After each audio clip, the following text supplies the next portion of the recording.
हरि शरणं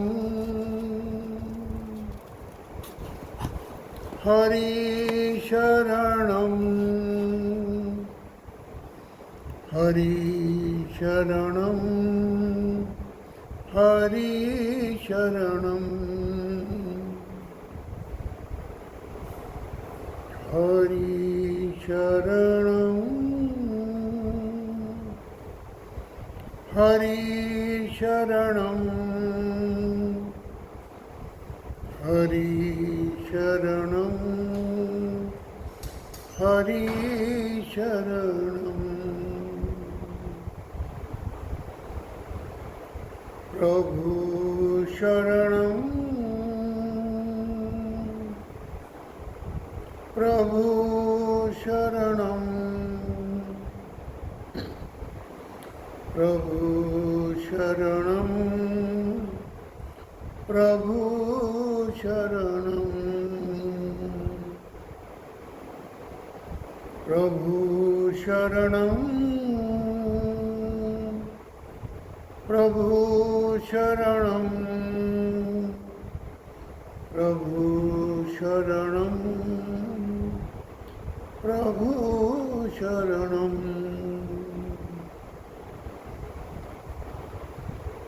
श्री कृष्ण शरणं श्री कृष्ण शरणं श्री कृष्ण शरणं कृष्ण शरणं श्री कृष्ण शरणं श्री कृष्ण शरणं श्री कृष्ण शरणं श्री कृष्ण शरणं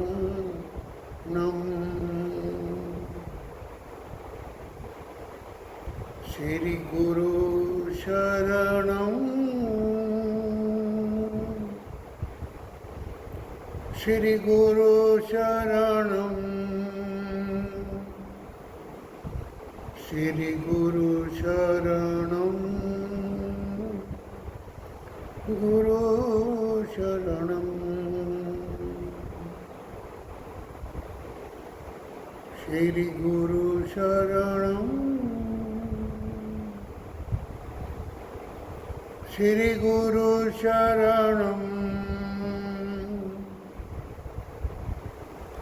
श्री गुरु शरणं श्री गुरु शरणं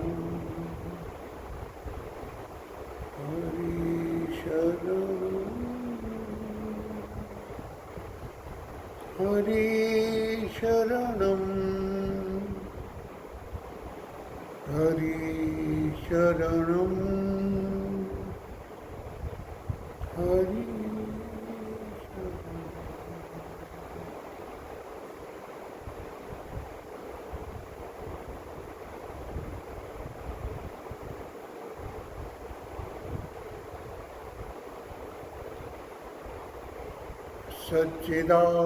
सच्चिदानन्दरूपाय विश्वोत्पत्त्यादिहेतवे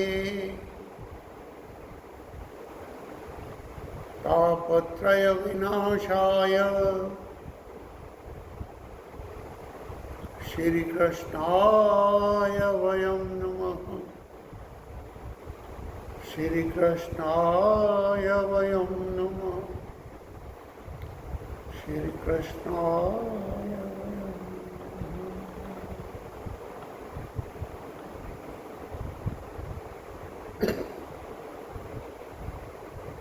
प्रियात्मन परम पिता परमेश्वर के परम पावन चरण कमलों में यही एक विनती है कि हम सबके हृदयों में उनकी पावन वाणी का रहस्य खुल जाए और हम आपके अंतर्यामी स्वरूप का दर्शन और अनुभव कर सके। ओम शांति शांति शांति। कल के सत्र में भगवान 40वें श्लोक में समता रूपी बुद्धि का महत्व बता रहे थे और उसका किसी भी प्रकार से नाश नहीं होता। मनुष्य लोक में जिसमें हम रह रहे हैं, इस समत्व बुद्धि रूप धर्म के आरंभ का नाश नहीं होता और इसका थोड़ा सा भी अनुष्ठान उल्टा फल कभी नहीं देता, वरन इसका अनुष्ठान जन्म मरण रूप महान भय से हमारी रक्षा कर लेता है। भगवान का समत्व बुद्धि योग के ऊपर बहुत जोर है।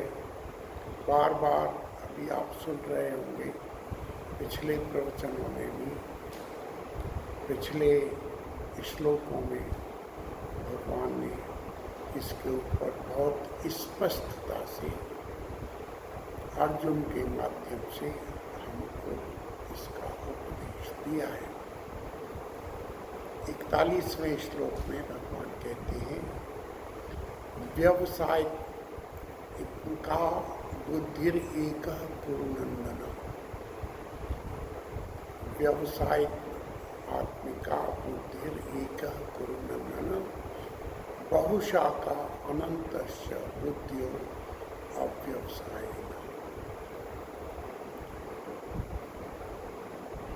हे कुरुनंदन, हे अर्जुन, इस समबुद्धि के विषय में निश्चय वाली बुद्धि तो एक ही होती है, जिनका ऐसा निश्चय नहीं है, अर्थात जिन मनुष्यों की बुद्धियाँ अनंत बहुत सारी शाखाओं वाली होती हैं, वो और ही होती है। जिसने निश्चय कर लिया है, जिस बुद्धि में निश्चय बैठ गया है, वह अपने लक्ष्य को जानता है। लक्ष्य में और उनके साधनों में, साध्य में उसकी दृढ़ता है।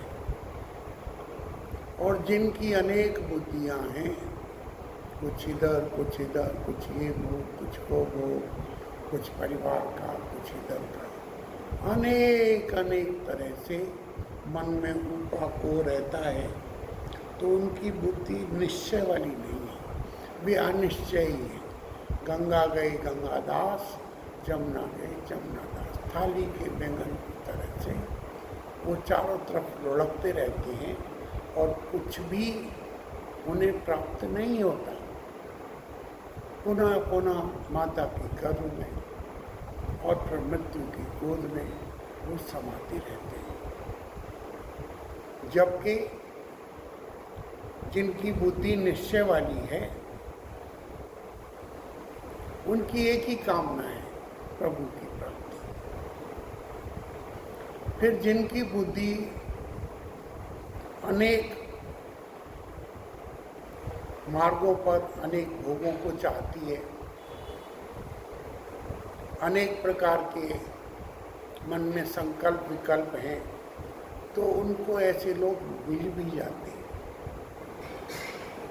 सकल पदार्थ हैं जगमाही, कर्महीन नर पावत नहीं। मिल जाते हैं ऐसे। वो कैसे लोग हैं? यामिमाम पुष्पिताम वाचम प्रविदंत्य विपश्चिता, वेदवाद रतः पार्थ नान्यदस्तीति वादिनो, कामात्मान स्वर्गपरा जन्म कर्म फल प्रदाम क्रिया विशेष बहुलाम भोग्यैश्वर्य गतिम प्रति। भगवान कहते हैं कि अर्जुन,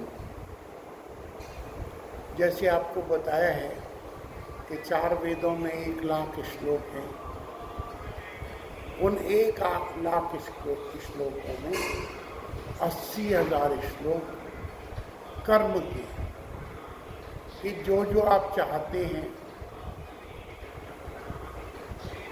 आपकी वासनाओं की, कामनाओं की, आपकी इच्छाओं की पूर्ति के लिए कौन कर्म है और कैसे उस कर्म को किया जाए, इसका विधि विधान है। 80,000 श्लोक इसी के। देखिए, स्वर्ग भी एक प्रकार का, वहाँ से भी वापस आना होता है।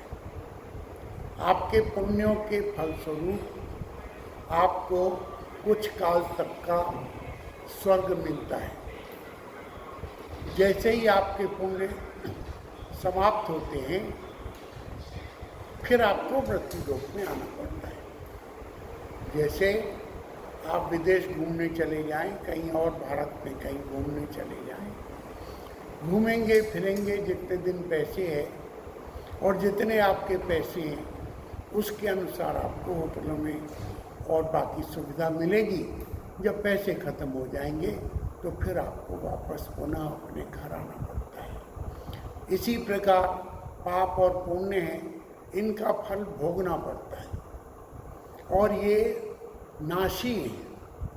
पुण्य सदैव नहीं रहते। आप देखें, आप कितनी भी शक्ति से बॉल को आसमान की तरफ फेंकें, गेंद को, इट कम्स बैक, ये धरती पर वापस आती है। इसी प्रकार से हमारे जब भी पुण्य कर्म समाप्त हो जाते हैं तो हमको फिर पुनः माँ के गर्भ में जब जन्म लेना पड़ता है और अपने कर्मों के अनुसार हमको कर्म फल अर्थात भाग्य के अनुसार हमको इस जगत में फिर पुनः संसार मिलता है। कल भी और इससे पहले भी मैंने आपके ध्यान में बात डाली थी कि को न काऊ सुख दुख करता था। हम जो ये सोचते हैं कि हमको ऐसे बुरे लोग मिल गए, हमारा पति ऐसा मिला, पिता ऐसा मिला, परिवार पुत्र ऐसा मिला जो कि हमको इतना दुखी सुखी कर रहा है, तो भगवान कहते हैं कि कोई किसी को दुख सुख नहीं देता। अपने कर्मों के फलस्वरूप ही जो हमने कर्म किए थे उसी का फल हम भोगते हैं। हमने कर्म किए, और वो कहा है संतों ने, बोया पेड़ बबूल का आम कहाँ देखा है। पिछले जन्म में जो हमने पाप किए थे, जिसको सताया था, जिसको दुख दिया था, जिसका हक हम खा गए, वो हमको इस जन्म में चुकाना पड़ता है। बिना चुकाए काम चलेगा नहीं। हम दूसरों को दोष देते हैं। भगवान कहते हैं कि ये तुम दूसरों को दोष व्यर्थ दे रहे हो। ये सब तो तुम्हारा अपना कमाया हुआ धन है, अर्थात पाप भी तुम कमा कर आए थे, जिसके फलस्वरूप तुम्हें दुख मिल रहा है, और पुण्य कमा कर आए थे जिसके फलस्वरूप तुमको सुख मिल रहा है। तो जिनको ये समझ आ गया है कि न तो हमको पाप चाहिए न हमको पुण्य चाहिए, हमको तो इस सब से मुक्ति चाहिए, जन्म मरण के बंधन से हमको मुक्ति चाहिए, तो ऐसे निश्चय जिनकी बुद्धि हो गई है वो तो एक ही है, वो तो उनको परमपिता परमेश्वर चाहिए। उसकी प्राप्ति में जैसा उनका नेचर है, कर्मयोग से, भक्ति योग से और ज्ञान योग से, अपनी क्षमता के अनुसार पूरी ताकत लगाकर वह उस मार्ग पर चल देते हैं। पहले भी आपने सुना था और आगे भी भगवान इसको बार बार बोलेंगे। पूछा जाएगा कि अगर मान लीजिए हम पूरा नहीं कर पाए, थोड़े दिन हमने किया और हमारा ये शरीर छूट गया, तो फिर क्या होगा?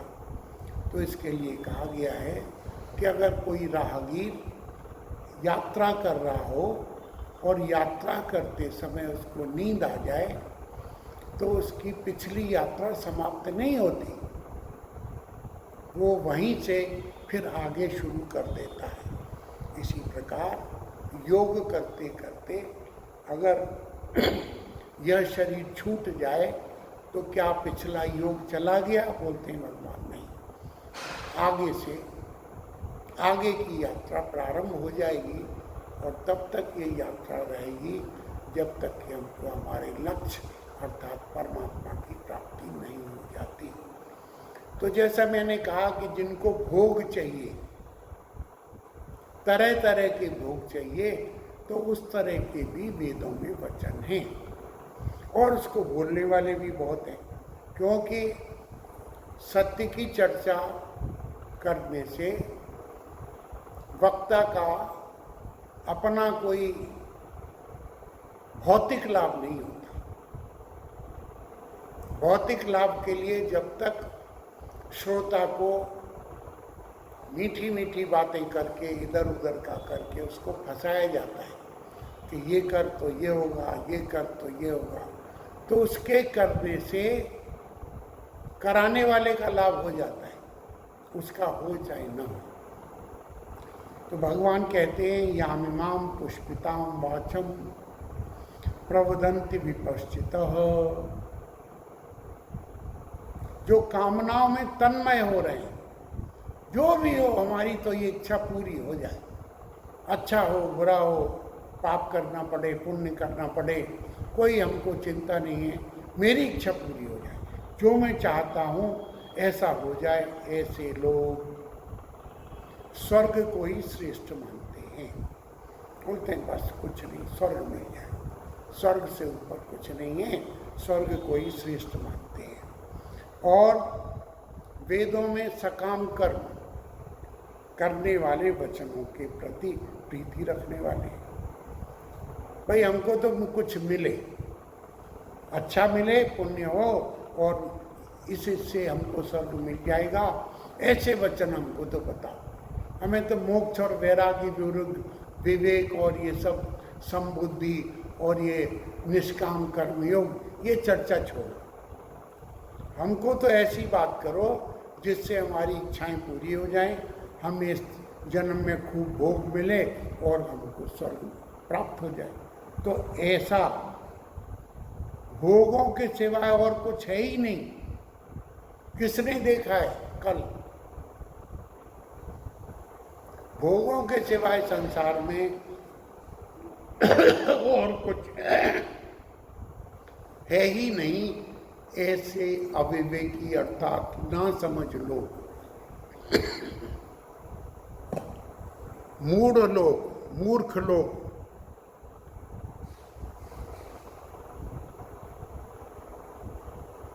इस प्रकार की जिस पुष्पित दिखाओ, बड़ी शोभा युक्त, बड़ी मन को आकर्षण करने वाली, अरे भगत जी आप तो इतने दाता हैं, अरे भगत जी आपने तो ये किया, आपने इतना इतना दान किया, इतने ये करा दिए, ये यज्ञ करो, ये अनुष्ठान कराओ, ऐसे ऐसे कराओ। तो फिर ऐसी ऐसी मीठी वाणी में फंसाकर वो कहते हैं और उसके द्वारा फिर जन्म कर्म रूपी फल मिलता है, वो मुक्ति नहीं देती। ऐसी दिखाओ शोभायुक्त वाणी कि जिससे तुमको ये प्राप्त होगा और अंत में आपको स्वर्ग प्राप्त होगा, ये फिर जन्म कर्म रूपी फल देगी। जैसा अभी मैंने कुछ क्षण पहले आपसे निवेदन किया था कि पुण्यों का जब फल समाप्त हो जाएगा तो हमको फिर स्वर्ग से मृत्यु लोक में धक्का देकर भेज दिया जाएगा और फिर वही हम इस मृत्यु लोक में आकर दुख सुख की अनुभूति करेंगे। फिर वो जन्म रूपी कर्म फल को देने वाली हैं और फिर भोग ऐश्वर्य गति, उनका क्या होगा? भोग और ऐश्वर्य की प्राप्ति के लिए बहुत सी क्रियाओं का वर्णन करने वाली है। ये भोग चाहिए, ऐसा करो, ऐसा करो, ऐसा करो। ऐश्वर्य प्राप्ति चाहिए तो ये यज्ञ करो, इत्यादि इत्यादि। वो बहुत तरह से मन को लुभाने वाले वचन, क्योंकि मन में तो भोग ऐश्वर्य का लोभ है। जब मन ऐश्वर्य का लोभ है तो फिर उनकी वाणी भी प्रभावी हो जाती है। और जिन्होंने संसार को मिथ्या जान लिया है, जिनकी बुद्धि संसार के लिए, संसार के पदार्थों के लिए, संसार की वस्तुओं के लिए कागविष्ठावत हो गई है, अर्थात कोई की सूखी टट्टी पड़ी है, उससे क्या राग, क्या दोष, क्या उसको उठा के जेब में रखना और क्या उससे दूर भागना। जिनकी दृष्टि ऐसी हो गई है वो इस मीठे मीठे वचनों में, इन पुष्पिताम, बड़ी फूलों जैसी सुंदर वाणी में प्रभावित नहीं होते। उनकी एक ही बुद्धि होती है और वो बुद्धि होती है परमात्मा तत्व की प्राप्ति। भोग ऐश्वर्य प्रसक्तानाम तयापि अपहत चेतसाम। देखिए क्या सुंदर बात भगवान कह रहे हैं। व्यवसात्मिका बुद्धि समाधो न विधीयते।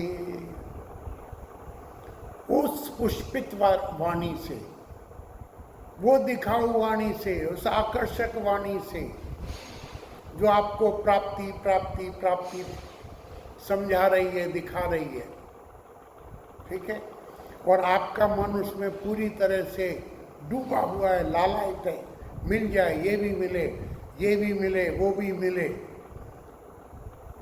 तो अंतःकरण आपका तो हर लिया गया। अब आपके पास आपके मन की बुद्धि का विवेक है ही नहीं, बुद्धि सो गई, मन जो है भोगों में रम गया, इंद्रियों को, शरीर को में ले जाएगा, आपकी वासनाओं में, आपकी इच्छाओं में ले जाएगा। फिर उस पुष्पित वाणी से जिनका अंतःकरण हर लिया गया है, चोरी कर ले गया, उसको उठा के ले गए, अर्थात भोगों की तरफ खिंच गया है, उन्हें बस भोग ही भोग चाहिए। बोलो स्वामी जी फालतू बात मत करो, हमें तो ये बताओ हमको ये कैसे प्राप्त होगा, मेरा बेटा कैसे हो जाएगा, मेरी नौकरी कैसे लगेगी, मेरे बच्चों की, हम लखपति, करोड़पति, अरबपति कैसे बनेंगे, घर में सुख शांति कैसे होगी, मेरी पत्नी मेरी बात नहीं मानती, उसके लिए आप कुछ तरीका बताओ, और नहीं तो मेरी दूसरी पत्नियाँ की व्यवस्था करो। उधर पत्नी बोलेगी मेरा पति एकदम निकम्मा है, ये पति मेरे किसी काम का नहीं है, पंडित जी कुछ तरीका बताओ ये मेरे बस में हो जाए, और बता देते हैं, क्योंकि उनको आता है ठगना, झाड़ा मार के, गंदे ताबीज दे के, इधर उधर करके, ये करो वो करो, ऐसा करके आप राजी हैं करने को, आप ठगे जाने को राजी हैं, वो ठगने को उनका धंधा है, तो ऐसा चलता है। तो जब आपका अंतःकरण हर लिया गया है, अर्थात सिर्फ आपको भोग चाहिए, और जो भोग और ऐश्वर्य में अत्यंत आसक्त है, तो फिर उनको परमात्मा की बातें कहाँ सुनाई देंगी, और कहीं गलती से सुन भी लें तो वो उसमें कहाँ प्रवेश कर पाएंगे, उधर वो क्यों चलेंगे। एक तो है निवृत्ति मार्ग, एक है प्रवृत्ति मार्ग, एक है संसार को इकट्ठा करो, संसार में खूब खाओ कमाओ, सब संसार को अपना बना लो। एक है कि संसार में रहते हुए भी कमल की भांति रहो। कमल जल से ही पैदा होता है, राधा कीचड़ से पैदा होता है, कीचड़ से पैदा होता है। कीचड़ जल में ही होती है, जल में ही रहता है, लेकिन जल का प्रभाव कमल दल पर नहीं पड़ता। देखा होगा आपने, कमल के पत्तों पर पानी डालो तो पारे की तरह से इधर से उधर हिलती हैं, वो उसको भिगो नहीं पाती। ऐसे ही संसार में जिनको परमात्मा चाहिए, मोक्ष चाहिए, इस संसार में कमल की भांति रहना चाहिए। रहो संसार में, लेकिन अपने मन, अपने अंतःकरण, अपनी बुद्धि इसको लगाए रहो परमात्मा। नाम खुमारी नानका चढ़ी रहे दिन रात। बड़ा सुंदर एक व्यवस्था दी है, गुरु ग्रंथ साहब में भी इसका बहुत अच्छा वर्णन आया है कि तन से सेवा करो। ठीक है, तन किस लिए मिला है? सेवा के लिए। ये संसार परमात्मा का ही रूप है। आपको जिस संसार मिला है, जो भी संसार आपको मिला है, पति पत्नी भाई परिवार इत्यादि इत्यादि, उनको आप अपना मानकर सेवा मत करो, उनके लिए अपना मानकर काम न करो, फंसोगे। फिर आप प्रतिकार चाहोगे कि हमने इसके लिए इतना किया, इसके लिए इतना किया, इसने हमको धोखा दे दिया, फंसोगे। आप परमात्मा ने आपको सेवा करने के लिए आपको जो परिवार दिया है, लोग दिया है, उनकी सेवा करने के लिए आपको नियुक्त दिया है।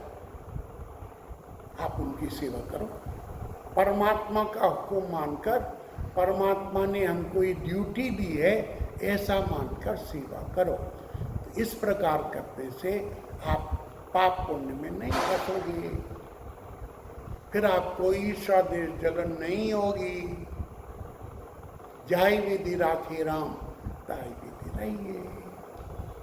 क्यों? ये परिवार इत्यादि अच्छे बुरे हमारे कर्म फल के स्वरूप मिले, न कोई अच्छा है न कोई बुरा है। हमने जो जो किया उसका फल हमको इस जन्म में मिल रहा है। तो अब हमारे हाथ में, पिछला हो गया, हम कुछ नहीं कर सकते। जो तीर निकल चुका है निकल चुका है, मुंह से जो शब्द निकल चुके हैं वो निकल चुके हैं, अब वो वापस नहीं आएंगे। लेकिन अब सावधान हो जाओ। तो भगवान कहते हैं कि तू अभी कर्म की जब व्याख्या करेंगे, बताएंगे, तो बोलेंगे तू अपने लिए कर्म मत कर, तू मेरे लिए कर्म कर। मैंने तुझको हाथ पैर दिए हैं, मैंने तुझे शरीर दिया है, मैंने तुम्हें सारा संसार दिया है। ये संसार, अब संसार से मतलब आप अपने घर परिवार में, गुड़गांव में जहाँ भी रहते हो, तो आपका घर परिवार ही आपका संसार है। वो भगवान का ही रूप है, परमात्मा का ही रूप है। उसकी परमात्मा भाव से बिना किसी प्रतिकार, अब आपने प्रसाद चढ़ाया, हम तो मंदिर में भी जाते हैं तो मंदिर बदल देते हैं लोग, देवी देवता बदल देते हैं। अरे बड़ा इतने दिन गए थे मंदिर, यहाँ तो कुछ नहीं मिला, हमारा तो काम नहीं बना, मंदिर बदल देते हैं, भगवान बदल देते हैं। अरे हनुमान जी की 40 साल सेवा कीजिए, कुछ नहीं बना, अब तो हमको फलानी दरगाह पे जाना है। वो मरे हुए कुत्तों की मरी हुई कब्रों पे जाके फिर चढ़ाते मुसलमानों को, चादर चढ़ाते हैं, प्रसाद चढ़ाते हैं। अरे मूर्खो,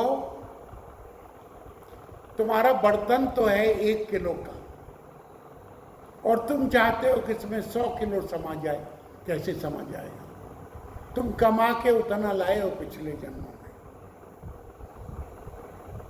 उस कर्म फल के फलस्वरूप जो कुछ भी मिलता है वो मिल सकता है।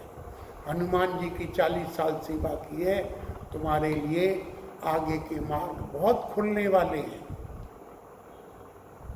लेकिन तुम्हें धैर्य नहीं है। तुम तो छोटी छोटी चीजों में, अनंत जीवन में, बहुत अल्प अल्प वस्तुओं में तुमने अपने आप को फंसा रखा है। तुम्हारी बुद्धि काम करती नहीं। तो भगवान यही कहते हैं कि जिनका अंतःकरण अर्थात जिनका मन भोगों की तरफ खिंच गया है, जैसे लोहा चुंबक की ओर खिंच जाता है, ऐसे मन भोगों की तरफ खिंच गया है, और जो भोग और ऐश्वर्य नहीं आ सकते। मेरा ऐसा घर हो, मेरे ऐसे हो, इतनी कारें हो, फलाना हो, टिमका हो, लोग मेरी जय जयकार करें, जिधर से मैं निकलूं सब कुछ मेरा हो। बहुत कुछ है कहने को, आप थोड़े को ज़्यादा समझिए। तो ऐश्वर्य में जिनका चित्त हो गया है, अब बुद्धि तो चंचल है, मन तो चारों तरफ डावाडोल है, आपको हजारों चीज चाहिए, तो मन आपका एकाग्र कैसे होगा?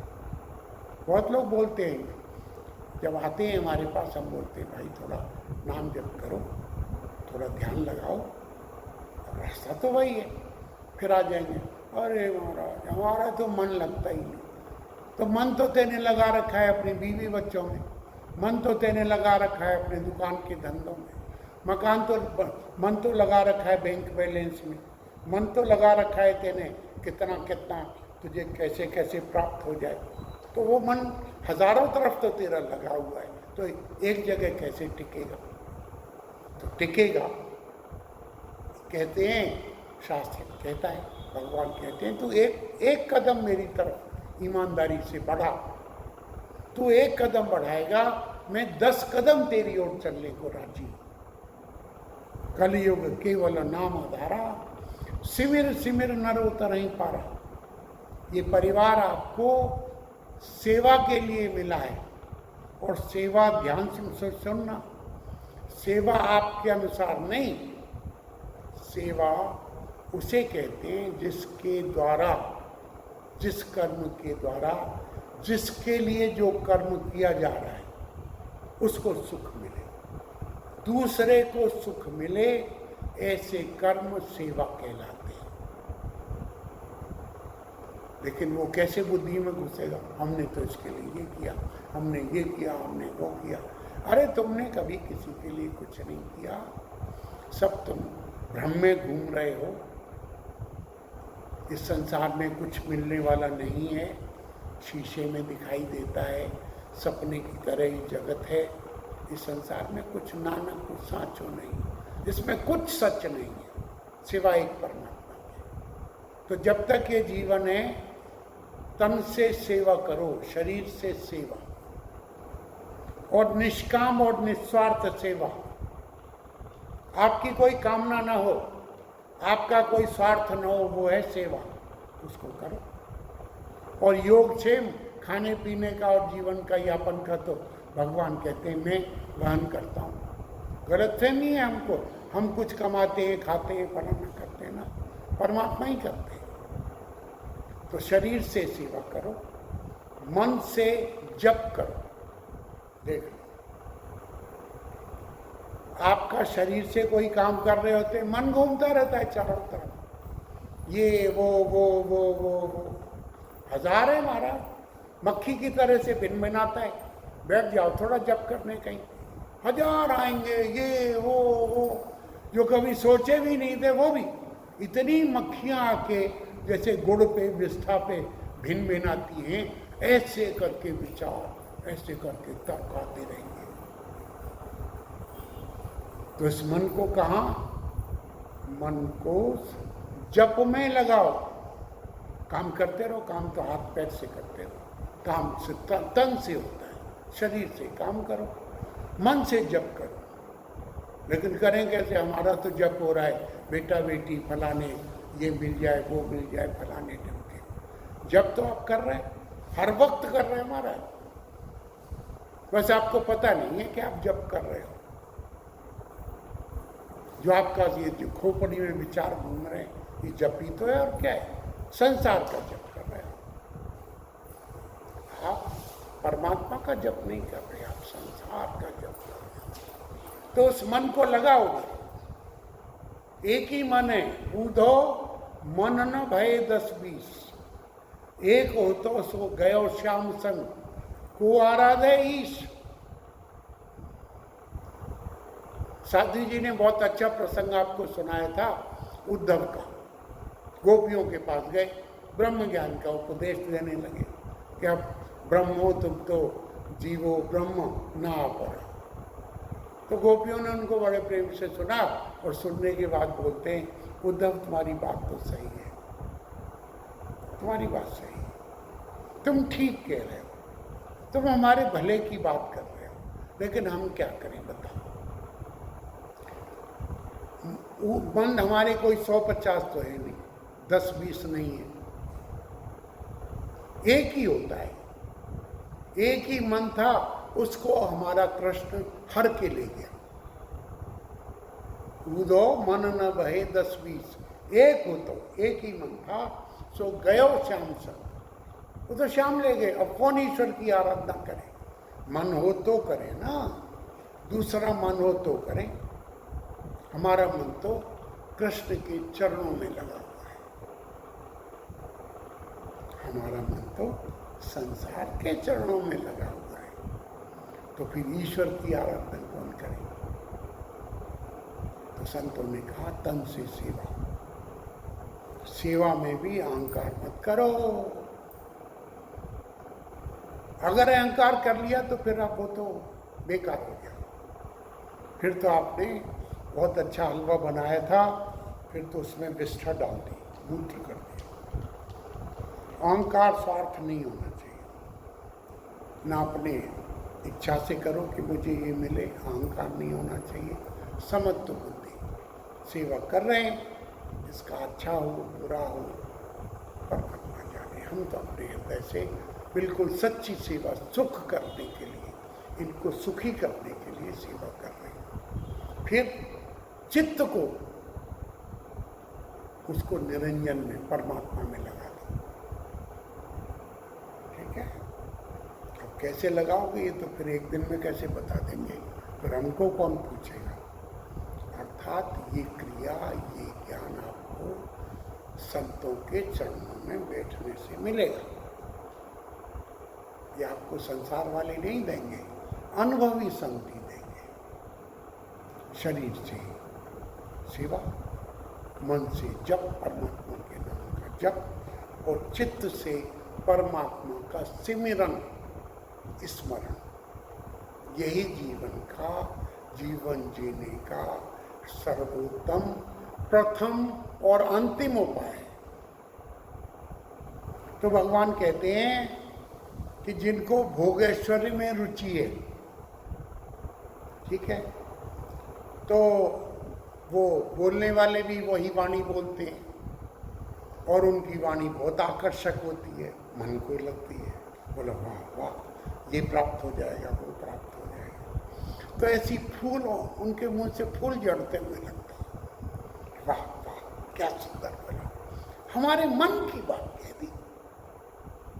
तो बोलते हैं उस पुष्पित वाणी से जिनका अंतःकरण, जिनका हृदय, जिनका मन खिंच गया उसको, और जो भोग और ऐश्वर्य में अत्यंत आसक्त है, एक स्त्री में ही आसक्ति हो जाए, एक पुरुष में ही आसक्ति हो जाए, तो हीर जो है कच्चा घड़ा लेके उतर गई थी नदी में, सतलुज नदी में बाढ़ आ रही थी, उसको रांझे से मिलना था, तो फिर उसको कुछ नहीं दिखता।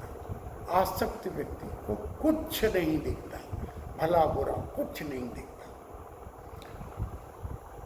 तो जिनकी बुद्धि भोग ऐश्वर्य में आसक्त है, परमात्मा में एक निश्चय करने वाली बुद्धि उनकी नहीं होती। ऐसा भगवान